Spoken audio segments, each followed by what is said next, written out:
One thing I have to say about this is that we're just getting there. We are doing the CD5 clinical study right now, and this is a first-in-man clinical study. And per FDA requirements, we have to treat adults first before we proceed to extend to the pediatric population. And so the results in adults so far are quite encouraging, particularly in T-cell lymphoma.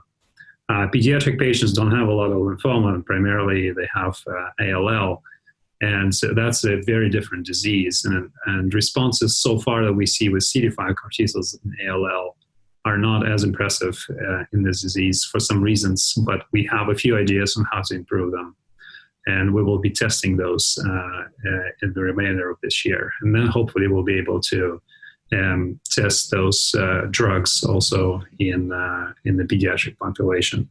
So, I have hopes for these CAR T cells in the ALL space, but time will tell ultimately.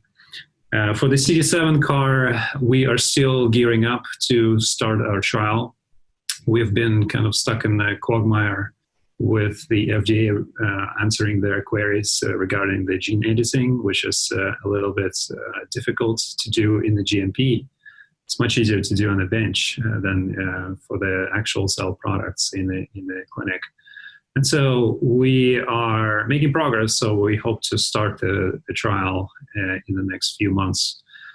So we'll see. I think CD7 is a better target than CD5 in the TALL setting and lymphoblastic lymphoma, quite honestly. It's expressed at very high levels and a higher percentage of tumors, at least in those that we review for our clinical trials.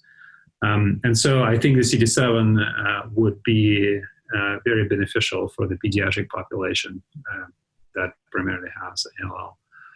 But again, we'll see what the responses are. Right now, there's one ongoing clinical study in China with off-the-shelf CD7 CAR T-cells, and they produce pretty good responses in ALL. So I think it's a good target. We just need to be a little bit careful about looking at the effect on endogenous T-cells. And vast majority of endogenous T-cells are also CD7 high.